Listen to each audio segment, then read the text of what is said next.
read a piece by Matti Friedman. Many of you may know the Atlantic piece that he did, and the previous piece, and I think in the tablet, in fact. And then he gave a lecture in London to the British Israel Action Committee, BIAC, something like that. Anyway, they published Fathom Journal, and Fathom Journal published his speech, and he spoke about the cult of the occupation. And as soon as he said the words cult of the occupation, something clicked for me. Now, as a medievalist, I understand cults. I understand how they operate.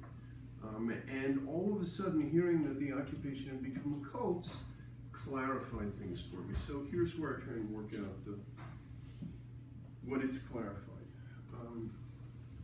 I had a striking conversation recently with someone whose work I much admire. He peppered me with questions about whether or not I supported the settlements, and more generally, favored ending the occupation. When I tried to point out that I didn't think that either the settlements or the occupation were the major issue in achieving peace, he responded, "Nobody will listen to you. They'll accuse you of changing the subject." I thought that was, a little much. But in doing so, this interlocutor spoke for most liberals and progressives in the West, including the President of the United States. In fact, shortly after this conversation, Jeffrey Goldberg published his interview with Obama, in which Obama basically said, and then here was Bibi changing the subject, trying to tell me about the rough neighborhood that he lives in, when the subject is the peace process. And the key to that peace process, of course, is getting rid of the occupation. So it seems a fair generalization to say that for most Westerners who consider themselves on the compassionate left, and who doesn't consider themselves on the compassionate left, the settlements, who on the left doesn't consider themselves compassionate, the settlements, and more broadly the occupation, are unquestionably the most critical obstacles to peace in the Middle East. So strong is this belief that when Israel's democratically elected governments refuse to comply with demands to end the occupation, these people grow impatient with Israel.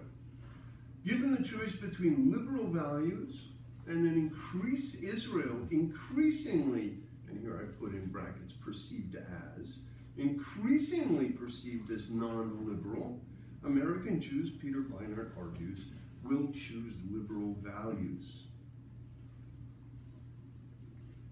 Or, as the actor Michael Douglas remarked in an event at Brown University, West Bank settlements are, quote, the one issue that has alienated more of Israel's friends than any other. So we're dealing here with a focus on the settlements, which I will briefly argue is crazy, and then discuss what comes from pursuing these crazy ideas. The focus on the occupation and settlements originates in the logic of Oslo, and it entails basically three principles. One, and this is the key one, two-state solution is the only fair and acceptable solution to the conflict between the Jordan River, and the sea. And Israel must concede land for a Palestinian state in the West Bank, land for peace. Two, the Palestinians are a people and deserve a state, and the sooner they get it, the better it will be for everyone. And three, given that Israel is the more powerful partner in the deal and controls the entire territory that must be divided, the burden is on Israel to make concrete concessions of land in order to get peace. All of this seems straightforward, dominated the Oslo peace process, and actually in 2012, a BBC commenter, he runs a panel in which he invites a bunch of talking heads to comment on the events of the week. And he says, and everybody's sort of nodding sagely, he said that you can do the Middle East peace by email. Everybody knows what the solution is. Land for peace. All of it. Every U.S. administration since the Clinton failure in 2000 has tried to make this formula work, some even supremely confident at the speed at which they could accomplish it. The real problem arises when this formula fails, as it has repeatedly for over 2 decades, and one has to identify the reasons why it failed. Here we find a distinct tendency to blame the occupier. That's also logical. Generally, those in power don't relinquish it. And those without power, like beggars, can't really be choosers, as the case of Israel in 1947. So when the land for peace deal fails between Israel and the Palestinians, suspicion naturally falls on the occupier. And alas, the deal has not gone through. And indeed, observers, both outsiders and Israelis, have consistently blamed Israel. In particular, its settlements for that failure. So you end up with a phenomenon that not medieval, but historians of apocalyptic movements understand the concept of cognitive dissonance, which is that if you believe that you are in a redemptive process and key prophecy fails, then rather than give up the redemptive process, you come up with explanations for why that's only a temporary failure. So after Oslo, the left, and this is described in a brilliant book, which I've only partly been able to read because my Hebrew isn't good enough, and it hasn't been translated and should be, called The Rise and the Messianic Temptation, the Rise and Fall of the Israeli Left during Oslo.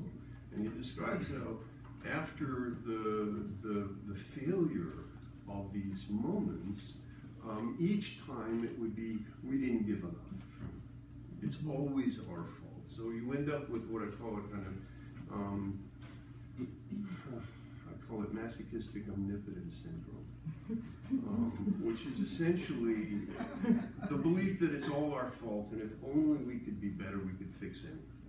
So it's a messianic, it's an omnipotence fantasy that it's all our fault and our behavior will change things. And it's been a characteristic, and I would say, go so far as to say characteristic failure of both Jewish and Western intellectuals in the 21st century on a massive scale. So, the deal hasn't gone through, and Israel has been consistently blamed. This attitude is widely shared among most of today's progressive information professionals, Middle East experts, NGO activists, mainstream journalists, from the big news agencies, Reuters, AP, AFP, New York Times, BBC, down to most of the reporters in the field covering this asymmetric war, whose frame seems to them at least glaringly obvious: the Israeli Goliath and the Palestinian David. Put bluntly, it's the occupation, stupid. In order to press this peace strategy, however, one must assert categorically that if Israel gives up the land taken in 1967, the Palestinians will agree to a two-state solution, in which Israel and Palestine stand side by side. The more aggressively one presses Israeli concessions down to the last inches, obviously, of the Kotel, including the Western Wall, the more assured one must be in principle that there is a Palestinian partner for peace.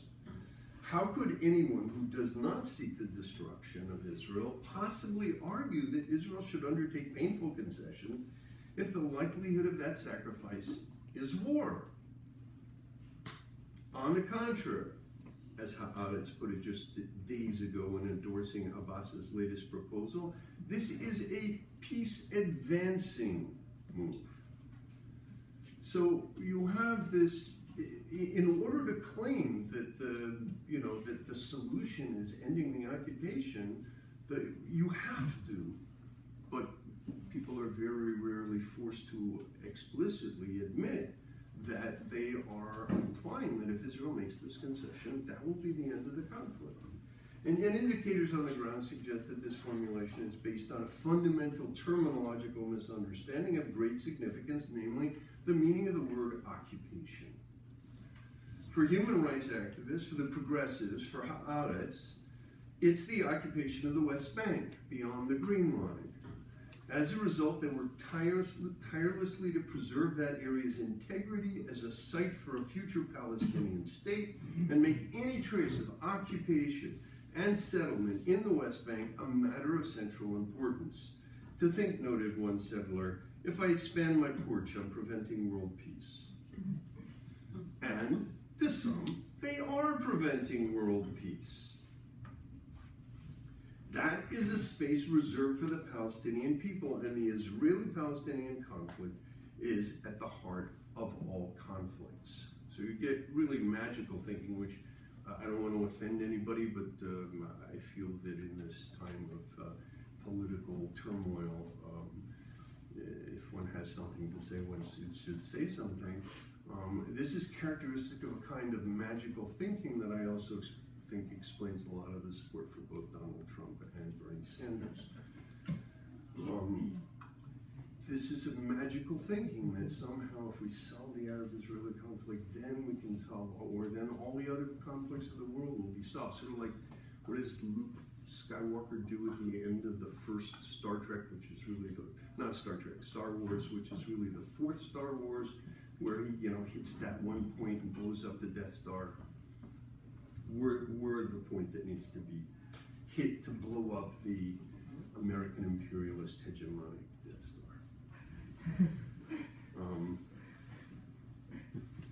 Okay, in Tuvia Tenenbaum's Catch the Jew, the vast majority of Westerners engaged in doing good in the West Bank operate from and continuously articulate this point of view. They fight for the victim, the Palestinians, against the oppressor, the Israelis, who deny their rights.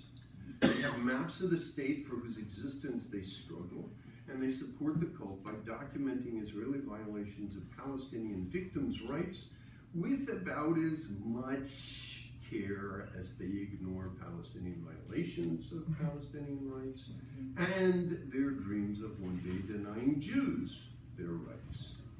Let's call this the Green Line Peace Plan. Israel withdraws from the occupation, end of conflict, land for peace.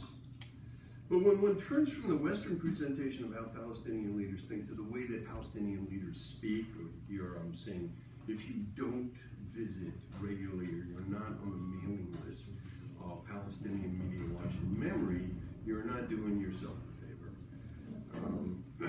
If we listen to how they speak, Ashkelon, Tel Aviv, Haifa, they're all occupied territory.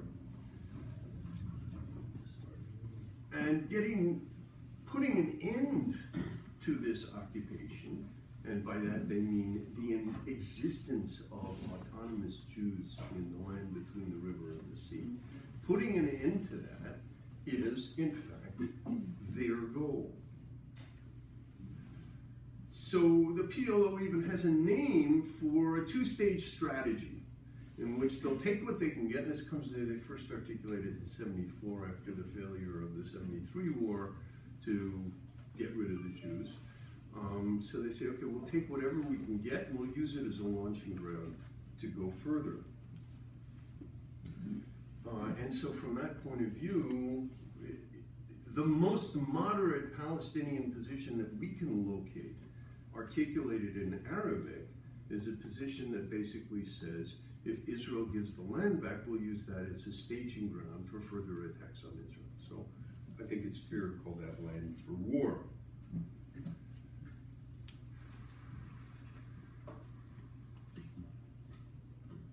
From the point of view of almost all Palestinian voices, speaking in Arabic, the occupation of the West Bank is a minor, even incidental dimension of the much larger problem of occupation, namely the very existence of Israel. Ironically, one of the reasons that Oslo failed, and all its epigonies after it have failed, is because Palestinian political culture found even the two-phased plan dishonorable.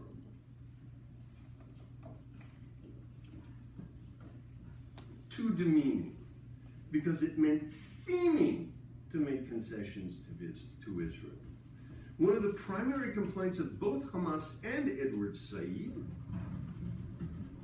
voiced about the Oslo peace process was how dispiriting it was for the people to see their leaders, and here I'm quoting Said, quote, kneel as suppliants before the enemy. A major part of Hamas's claim to honor, it's one of my favorite topics, honor, shame, is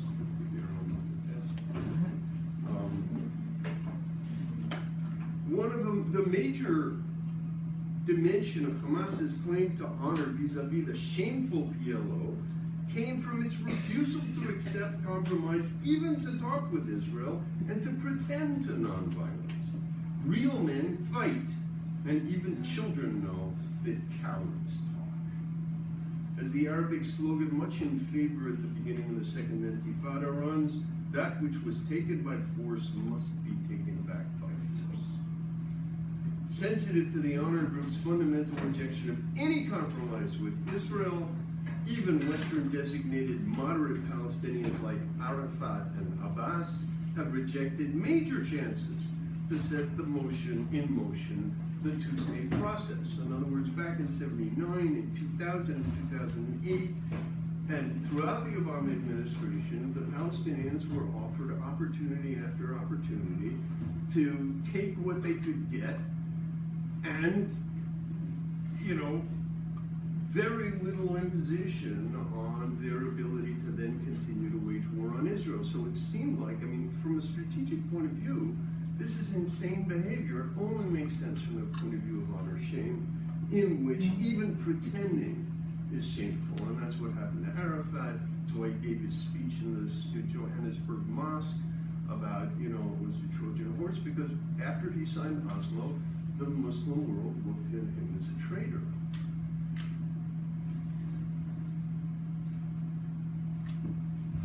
In this situation, forcing Israel to make concessions to a Palestinian leadership that pursues current practices sends a clear signal for further Palestinian aggressions against a demonstrably weakened foe. In other words, the strategy that BDS is pushing, the strategy even that J Street is pushing, this idea that somehow if we turn enough people against Israel, Israel will, the U.S. and the rest of the world will sort of give Israel the tough love it needs and force these concessions.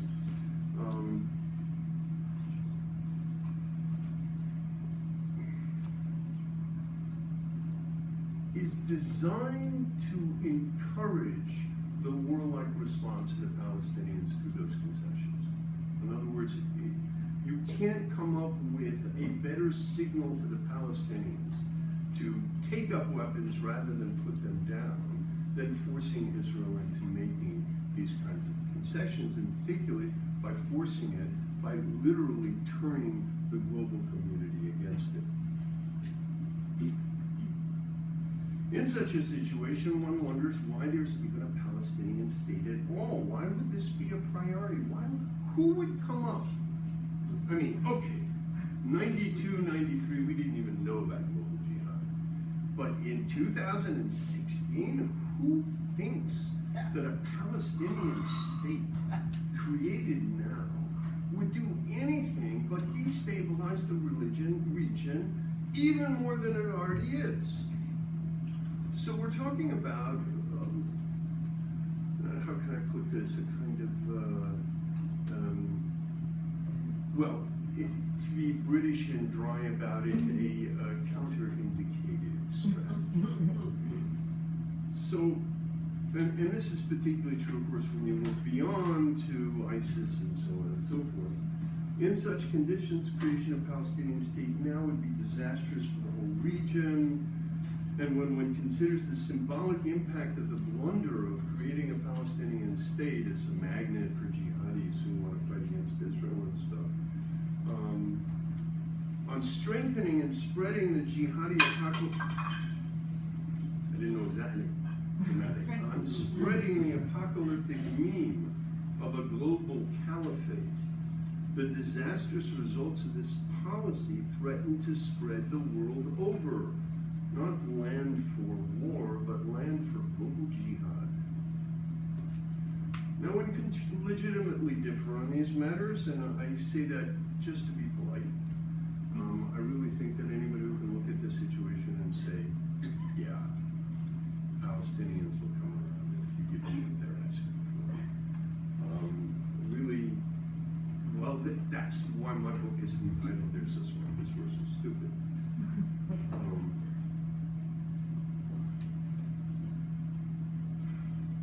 So there are a lot of people who do this, and in particular, people who identify themselves as pro-Israel do this.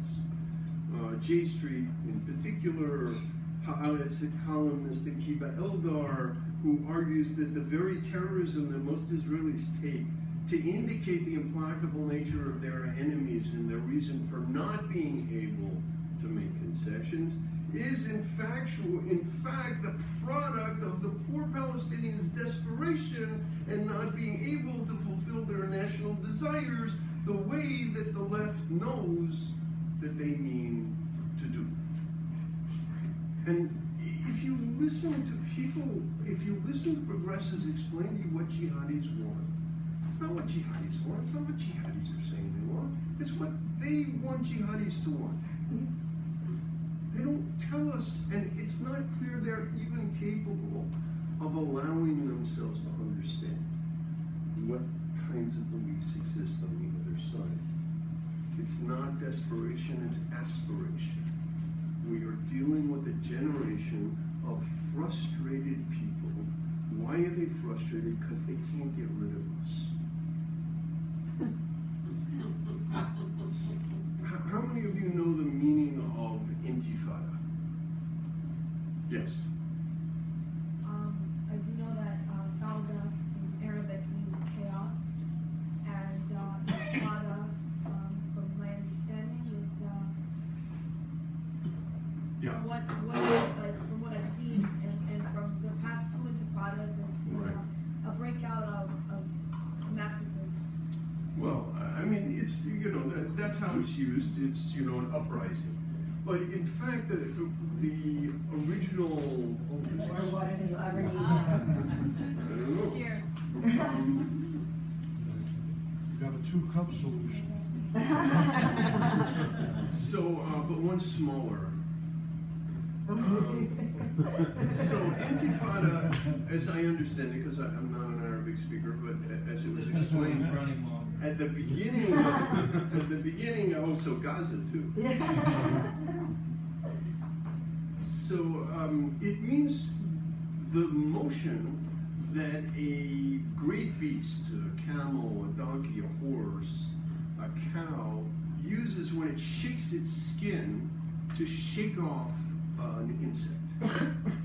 It's a shaking off. And among other things, that tells you who's the David and who's the Goliath. From their point of view, not from the point of view of the left, but from their point of view, not from... When I say the left, I mean basically this progressive, global progressive left, self-identified, that believe that they are sort of the moral guides of the 21st century. So they tell you that it's an uprising against the Goliath, Israeli, and so on. But in fact, Israel is the gnat, and the shaking off is supposed to chase it away. And when it won't chase it away, there's a real crisis also within the Palestinian community, and that's when you begin to see the emergence of, not the emergence, but the growing popularity of jihadi ideologies. Now, many Jews find this dilemma unbearable. That is, the dilemma of living in a world in which they want to be liberal, they want to support Israel, and Israel is like not liberal. Many Jews find this dilemma unbearable. They either ignore the remorseless hostility to Israel and push her to behave liberally in a zone deeply hostile to liberal values, or they allow a bad situation to worsen, the occupation, reluctantly siding within Israel, which behaves in ways seemingly profoundly at odds with their liberal values. With the consistent failure of Green Line peace efforts, the response has consistently tended towards greater impatience with Israel. I'm repeating myself, but this is important. I mean, and in fact, I'm referring to a particularly loathsome article by a guy named Larry Dürfner, who writes for 972 now. And it was, you know, along with the Kiva Eldar, it's the same kind of thinking.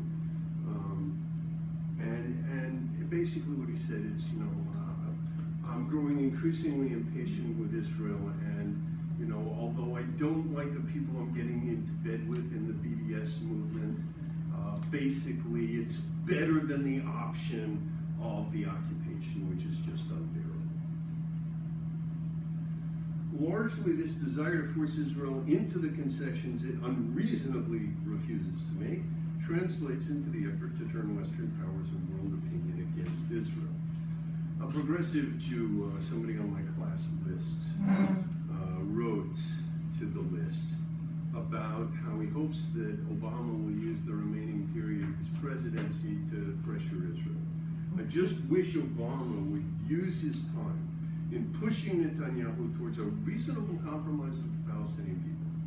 And mind you, I mean, this guy's no dope. This guy is no dope whatsoever, but a reasonable compromise on Palestine, probably through approving a tough resolution at the UN Security Council, probably after the November elections.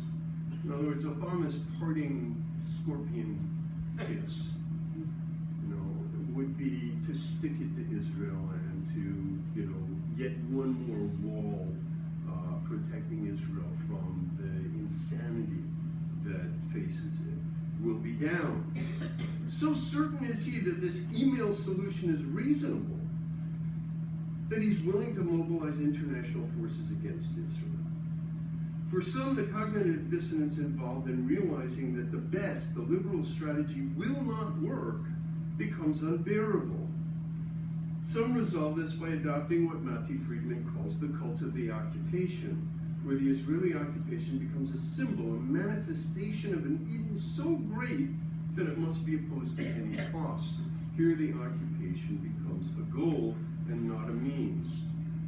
Right? So Friedman describes, so prevalent is this kind of thinking become that participating in liberal intellectual life in the West, and I can attest to this at a not particularly radical school, Boston University, but so prevalent is this kind of thinking become that participating in liberal intellectual life in the West increasingly requires you to subscribe at least outwardly to this dogma, particularly if you're a Jew and thus suspected of the wrong sympathies. Everybody here has the wrong sympathies. If you're a Jew from Israel, your participation is increasingly conditional on an abject and public display of self-flagellation. Your participation is increasingly unwelcome. Advocates of intersectionality. How many people here know what intersectionality is? Okay, so intersectionality, just briefly put, is that all forms of oppression are interconnected. And once you've identified the sort of key players that are involved, everything then becomes the result of the same process. So this is what's enabled the argument that, you know, made it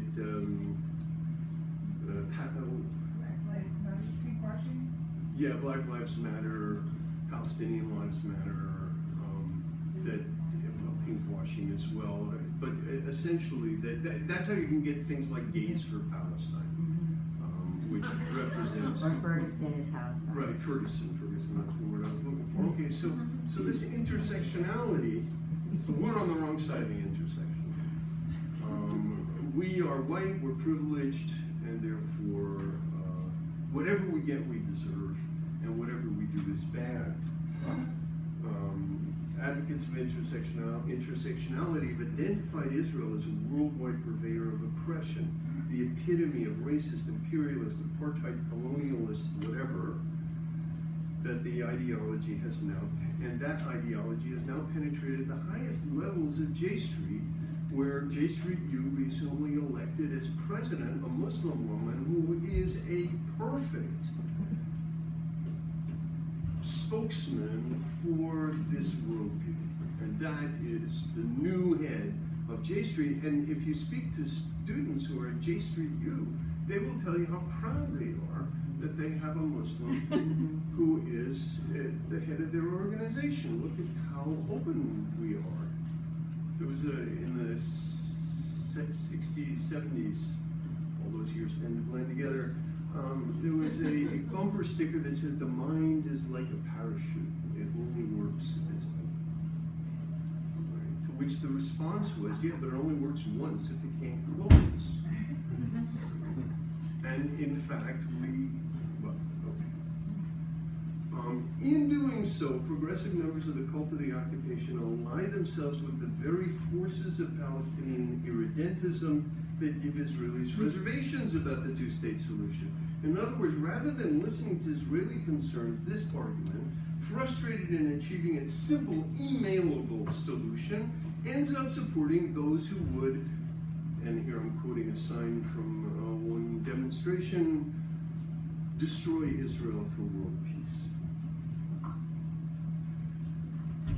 And this isn't just a Palestinian problem, it's a goal that permeates the Arab and Muslim world. Indeed, it lies at the core of global jihad. Hence a goal that is problematic not just for Israel, but for the whole world, including non-triumphalist Muslims. So the real problem here is that by adopting this narrative in which Israel is by adopting the cult of the occupation, the left has essentially aligned itself with the war goals of jihad. Right?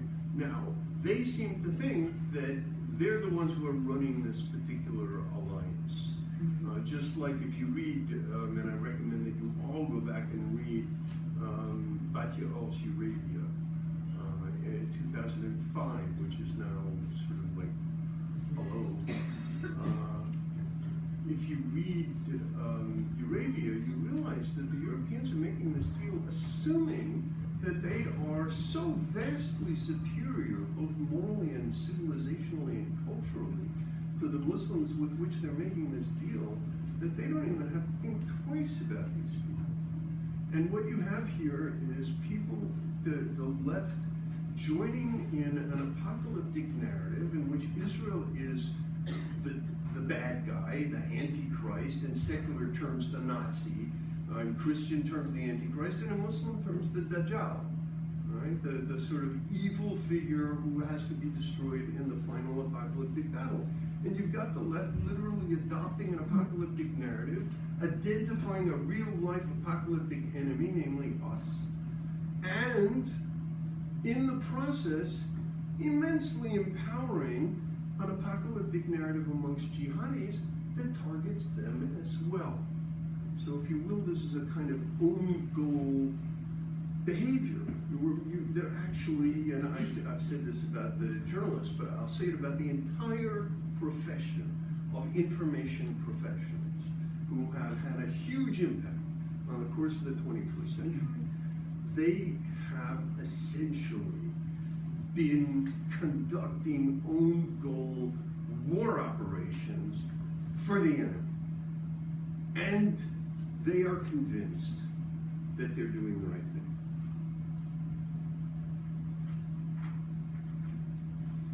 So, where do we go from here? What do we do with members of the cult of the occupation? Mati, for one thing, we have to recognize that we're dealing with a religious phenomenon. Mati Friedman notes, as usual with Western religions, the center of this cult is in the Holy Land. The dogma posits that the occupation is not a conflict like any other, but that is the very symbol of the conflict, that the minute state inhabited by a persecuted minority in the Middle East is in fact a symbol of the ills of the West: colonialism, nationalism, militarism, and racism. In the recent riots in Ferguson, Missouri, for example, a sign hoisted by marchers linked the unrest between African Americans and the police to end African Americans and the police to the ending Israeli rule over the Palestinians. So,